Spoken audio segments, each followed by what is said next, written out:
Ošetřovatelská péče u pacientů s poraněním a onemocněním v oblasti hrudníku.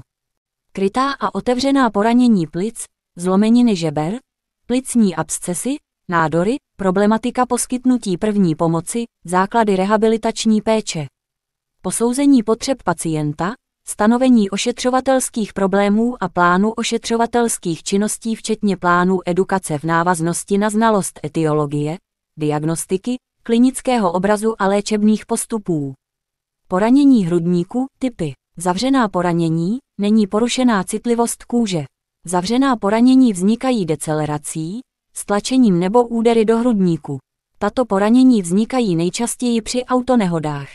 I přes značný posun v konstrukci automobilu a jeho bezpečnostních prvcích, jsou tato traumata důsledkem převrácení automobilů, nárazů na volant nebo airbag či vymrštění z vozu. Otevřená poranění vedou k PNO, pneumotorax rovná se nahromadění vzduchu v pohrudniční dutině. Otevřená mohou být buď penetrující nebo nepenetrující. Ta mohou vzniknout bodnutím, říznutím, střelnou ranou nebo kostním úlomkem žebra. Příznaky: cyanoza, modravé zbarvení kůže, dušnost, ztráta vědomí, PP, přiložení prodyšného obyvcu, náplast ze 3 stran, zvýšená poloha, takzvaný poloust, nebo na bok, na postiženou stranu. Charakteristika poranění, diagnostika, anamnéza, fyzikálního vyšetření, FTG nebo CT. Ránu je nutno revidovat. Pokud se zjistí pneumotorax, zavede se drén kraniálně, pokud je diagnostikován hemotorax, zavede se drén kaudálně. Pokud je poranění nestabilní, je nutno provést operační revizi. Důležité je vyloučit poranění břicha pomocí sonografie nebo CT. Při přítomnosti cizího tělesa je nutno ho chirurgicky odstranit. Závažnější poranění hrudníku jsou léčena za pomoci anesteziologa. Mezi poranění hrudníku řadíme poranění měkkých tkání hrudní stěny, zlomeniny žeber, sterna, poranění pléry, plic, trachei, bronchů, srdce, aorty a velkých cév. Symptomatologie se odvíjí od typu a rozsahu poraněných orgánů. Tato poranění mohou pacienta ohrozit na životě bezprostředně nebo potenciálně. Akutní ohrožení života pacienta může zavinit masivní nitrohrudní krvácení, srdeční tamponáda, tenzní pneumotorax a nestabilní stěna hrudní. Potenciálně je ohrožen poraněním aorty, tracheobronchiálním poraněním, rupturou bránice a následným vyhřeznutím orgánů dutiny břišní a poraněním jícnu. U hrudních poranění je riziko selhání plicní ventilace, krevního oběhu nebo obou těchto vitálních funkcí. Příčina snížené ventilace může být v horních dýchacích cestách způsobena obstrukcí, rupturou trachej nebo bronchu. Bolest, nestabilita hrudní stěny a poškozené dýchací svaly mohou být příčinou nedostatečné mechaniky dýchání. Zhmoždění plic může mít za následek jejich sníženou elasticitu a vznik plicního edému. Pneumotorax a hemotorax způsobuje kompresi plic. Selhání cirkulující krve může zapříčinit hypovolemie z poranění aorty a velkých hrudních cév, otevřeného poranění srdce nebo plicní lacerace. Tenzní pneumotorax s posunem mediastina a hemoperikard způsobí nedostatečné plnění srdce krví. Další příčina v selhání oběhu může být v srdeční insuficienci, která může nastat po kontuzi srdce, poranění převodního centra nebo koronárních cév. Přednemocniční péče při úrazech hrudníku snad nejčastější příčinou poranění hrudníku je dopravní nehoda. Ta se neobejde bez zásahu rychlé záchranné služby a ošetření zraněných v terénu. Tyto úrazy bývají často spojeny s polytraumaty či přidruženými poraněními. V přednemocniční péči se tyto úrazy dělí na ty, které může ošetřit lékař sám nebo tento úraz vyžaduje vyšetření specialistou. Další dělení je podle toho, zda zdravotní stav pacienta vyžaduje převoz do nemocnice za doprovodu lékaře či postačí na transport střední zdravotnický personál. Platí pravidlo, že pokud si lékař není jistý stavem pacienta, doprovází pacienta na odborné vyšetření, zvláště u poranění hrudníku se stav může změnit velice rychle. Kontuze hrudní stěny, pokud nedochází k dechovému oslabení, lze tento stav zvládnout konzervativním ošetřením. Při rozsáhlejším poškození nebo komplikacích se pacient převeze na odborné pracoviště v polosedě nebo v sedě, kdy je zajištěna analgécie a oxygenoterapie. Zlomenina jednoho nebo více žeber, kromě úlevové polohy pacienta se zajistí analgécie a kyslíková terapie. U blokových zlomenin může dojít k rozvoji akutní dechové insuficience, pak je indikována časná intubace s umělou plicní ventilací, intravenózní anestézií a majorelaxací. U těchto zlomenin je nutné pátrat po případném pneumotoraxu či hemotoraxu. Kontuze plic, toto poranění je způsobeno velkou silou, při které je plíce stlačena. Pokud dojde k většímu rozsahu poškození, může vzniknout akutní respirační insuficience. Vždy je potřeba nasadit oxygenoterapii, eventuálně intubaci. Po intubaci je důležité odsát, často bývá přítomna krev v dýchacích cestách. Opět sledujeme známky PNO nebo HT. Traumatický pneumotorax, diagnostika v terénu není lehká ani u otevřeného PNO. Při prvotním ošetření nemusí být jednoznačné, zda rána do dutiny hrudní proniká nebo ne. V terénu je provedení sondáže rány kontraindikováno mimo případ tenzního pneumotoraxu. Tento stav je natolik život ohrožující, že lékař musí přetlak v dutině hrudní odstranit. Při urgentní situaci se plérální dutina drénuje silnou intravenózní kanylou. Ta se však může ucpat krví, proto je žádoucí následně zavést hrudní drén, často je jednorázový s připraveným zavaděčem. Drén se následně napojí na rukavicový, Heimlichovu chlopeň nebo do sterilního infuzního roztoku jako Bielowova drenáž. Otevřený pneumotorax se zajistí sterilním poloprodyšným obvazem ve tvaru obráceného U. Mediastinální emfyzém, první metodou volby je tzv. Kolární mediastinotomie, při které se skalpelem protnou krční fascie v jugulární jamce a prstem se pronikne za sternum. Pokud je zhoršený žilní návrat, přeplněné krční žíly a dochází k rozvoji syndromu modré masky, zavede se do podkoží několik jehel nebo krátkých intravenózních kanyl. Hemotorax, vzhledem ke krátkým dojezdovým časům rychlé záchranné služby se závažný hemotorax rozvájín až v nemocnici. Pronikající poranění hrudníku, předmět se z hrudního koše nevytahuje a fixuje se. Pacientovi je podávána analgécie, eventuálně se inkubuje. Diagnostika v nemocnici spočívá v anamnéze, následuje fyzikální vyšetření, kdy lékař hodnotí dušnost, cyanózu, hemoptyzu, patologické exkurze, asymetrii dýchacích pohybů, rány na hrudní stěně. Pohledem může zjistit známky zevního poranění nebo pohyby hrudní stěny. Pohmatem vyšetřuje žebra, zjišťuje lokalizaci bolesti nebo podkožní emfyzém. Poklepem a poslechem. Rentgenové vyšetření se provádí ve 2 projekcích. Boční projekce je indikována pouze u oběhově stabilních pacientů. Sonografie je spolehlivá metoda při rozpoznání hemotoraxu a hemoperikardu. Vyšetření pomocí spirálního CT s kontrastní látkou slouží jako upřesňující. Lze podle něj dobře diagnostikovat například pneumotorax, hemotorax, hemoperikard, kontuzi plic, rupturu bránice nebo dislokované zlomeniny sterna. Podle jeho výsledku se dále odvíjí rozhodování o operační intervenci. EKG se používá k vyloučení poruch srdečního rytmu nebo ischemie srdečního svalu, z laboratorních vyšetření se zajistí statim krevní obraz, základní biochemické vyšetření, hemokoagulace, vyšetření krevních plynů a eventuálně krevní skupina s objednáním erytrocitové masy a krevní plazmy.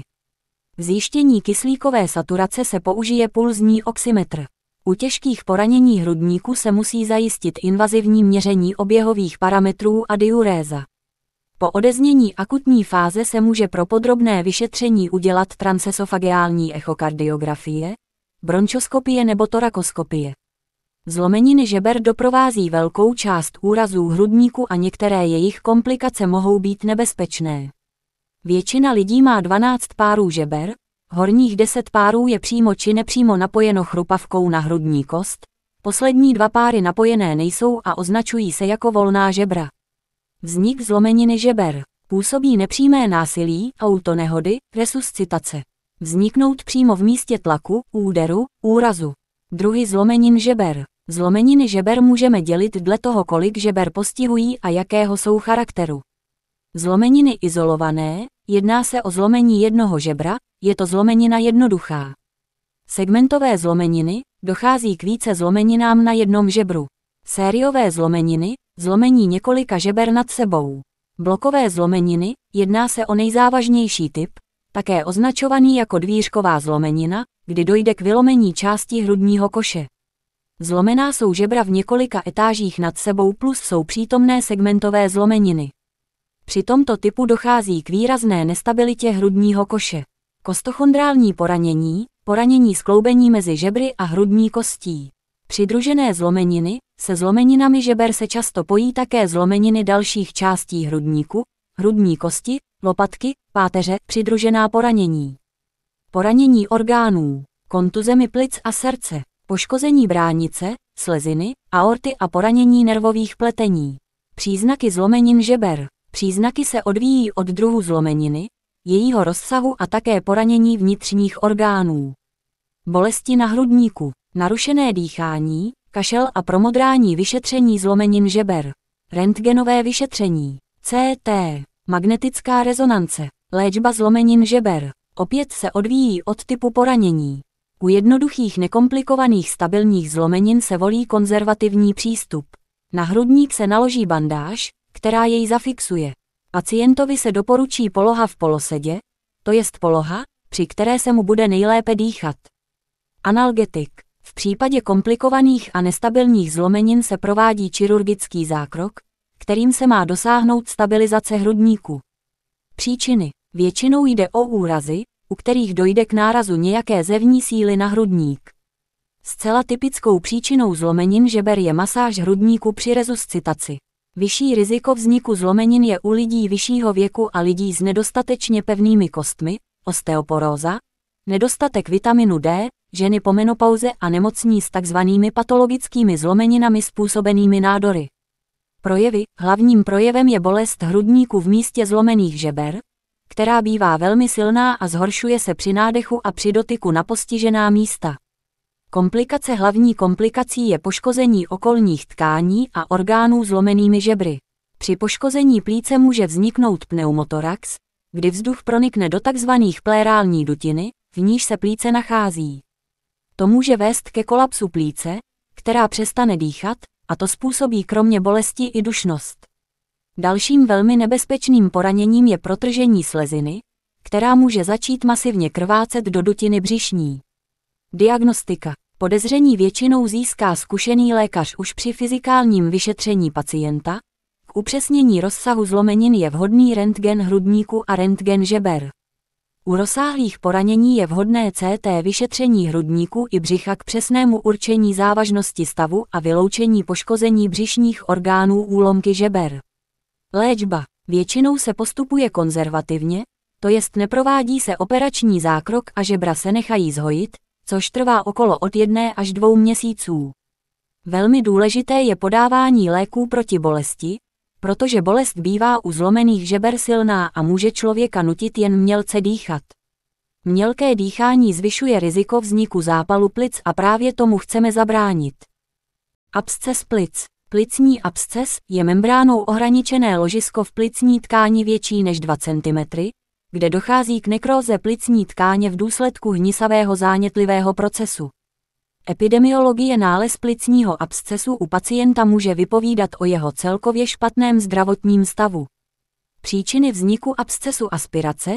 Vůbec nejčastější příčinou je aspirace patogenního materiálu, materiály z dutiny ústní, horních cest dýchacích, aspirace zubu, části protézy, aspirace části tonzily, aspirace obsahu jícnového divertiklu, aspirace části rozpadajícího se nádoru z dutinu ústní, jícnu nebo horních cest dýchacích. Ze žaludku, aspirace žaludečního obsahu při zvracení, pacienti v bezvědomí, alkoholici, aspirace potravy při jídle, časté u kojenců. Komplikace pneumonie. Vznik abscesu je závažnou komplikací probíhající pneumonie. Dochází k tomu při podcenění terapie infekce nebo u některých typů pacientů, imunokompromitovaní, polymorbidní. Hematogenní rozsev, septická embolie, typicky u sepse, bakteriální endokarditidy, tromboflebitidy. Zde se mohou v plicích vyskytovat mnohočetné abscesy. Obstrukce bronchů. Absces se může vyvinout v oblasti za jakoukoliv bronchiální obstrukcí, cizí těleso, hlenová zátka, nádor bronchu. Metapneumonický absces, komplikace plicního infarktu, kdy dojde k druhotné infekci nekrotické plicní tkáně. Přechod ze sousedních orgánů, přechodem zánětu sícnu, mediastina, subfrenického abscesu přes bránici. Trauma, zavlečení infekce při penetrujícím poranění hrudníku. Klinické příznaky vesměs nespecifické. Jedná se především o febrilie, kašel s vykašláváním hnisavého sputa, hemoptýza, plérální. Průběh onemocnění může být chronický, s málo vyjádřenými příznaky, pozvolným zhoršováním celkového stavu pacienta, například po aspiraci materiálu z dutiny ústní, nebo může mít akutní prudký průběh, který může skončit smrtí pacienta, septická embolie. Diagnostika a vyšetření. Anamnéza, je nutné cíleně pátrat po předchozích onemocněních, infekční plicní onemocnění, chronické plicní onemocnění, trauma, předchozí plicní embolie, možnost snížení imunity, terapie cytostatiky, kortikoidy, možnost nádorového onemocnění, rodinná anamnéza, kuřák. Fyzikální vyšetření, fyzikální nález nemusí být žádný, pokud se jedná o samotný absces bez pneumonie. V případě rozsáhlého procesu je možné poslechově zjistit krůpky, poklepové stemnění. RTG, rentgen hrudníku je základní vyšetření, měl by být prováděn ve 2 projekcích, zadopřední a boční. Vzhled abscesu na RTG se liší podle jeho stádia, homogenní neostře ohraničené ložisko, později ostře ohraničená dutina s hladinkou, takzvaných hydroérický obraz. Současně bývá přítomen i plérální výpotek CT, vyšetření s použitím kontrastní látky, ta se podá do krevního oběhu, slouží k zobrazení pyogenní membrány abscesu a tím k jeho odlišení od ložiska jiné etiologie, nádor, metastáza, MPM. Bronchoskopie slouží k vyloučení bronchogenního karcinomu, odběru vzorků ke kultivaci nebo histologickému vyšetření. Transparietální punkce se provádí jehlou pod CT kontrolou, získáme tak obsah abscesu k mikrobiologickému vyšetření. Možnost provedení tohoto výkonu je závislá na umístění abscesu. Laboratoř a kultivace, mikrobiologické vyšetření je základem pro určení původce onemocnění a vhodnou terapii. V laboratorním nálezu bude leukocytóza a zvýšené CRP. Farmakoterapie, vzhledem k závažnosti onemocnění se zahájením ATB terapie nečeká na výsledky kultivace a pacientovi se bez prodlení nasadí vysoké dávky širokospektrých antibiotik. Je nutné počítat s možností anaerobní infekce, penicilin nebo klindamycin v kombinaci s metronidazolem, aminopeniciliny v kombinaci s inhibitory beta-laktamáz. Punkce a drenáž pod CT kontrolou. Punkce a drenáž se provádí při rozsáhlém abscesu, který pomalu reaguje na ATB terapii. Provádí se pod RTG, CT kontrolou perkutáně. Chirurgická léčba resekce dutiny abscesu, atypická resekce, když nedojde k úplnému vyhojení abscesu a vznikne tak chronický absces. Nádorů plic jsou nejčastěji vyskytujícím se nádorem dýchacího ústrojí. Převládá bronchogenní karcinom. Etiologie. Prokazatelný vztah ke kouření, od 85 až 90% pacientů s karcinomem plic jsou kuřáci, po vykouření 200 000 cigaret, při spotřebě 20 denně, asi 30 let, je riziko karcinomu 50krát vyšší, další vliv má ionizující záření, radon v uranových dolech a azbest. Klasifikace primární nemalobuněčný, spinocelulární karcinom, adenokarcinom, velkobuněčný karcinom, malobuněčný plicní karcinoid sekundární, metastatické postižení plic, benigní nádory plic. Léčba standardem je chirurgická léčba, lobektomie nebo parenchym šetřící bronchoplastická resekce. Léčba neoperabilních tumorů, interferon alfa chemoterapie, Bespecid plus cisplatina, nejlepší výsledky dosahuje CHT v kombinaci s interferonem alfa. Symptomatická léčba, karcinoidový syndrom, somatostatinové analogy, antizrotonika. Diagnostika, CT, bronchoskopie, léčba, odstranění nádoru.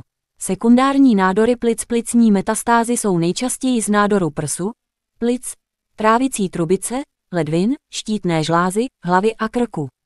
Metastázy jsou spíše metachronní, po manifestaci prim nádoru než synchronní, současně s prim nádorem. Často jsou diagnostikované náhodným RTG snímkem hrudníku. Dělíme je na solitární a mnohočetn. Diagnostika. Při znalosti primárního ložiska diagnostika není složitá. Karcinomatózní lymfangoitida, stav, kdy jsou metastaticky postižené mízní uzliny plic. Léčba. Dle primárního ložiska. Chirurgická dle indikace.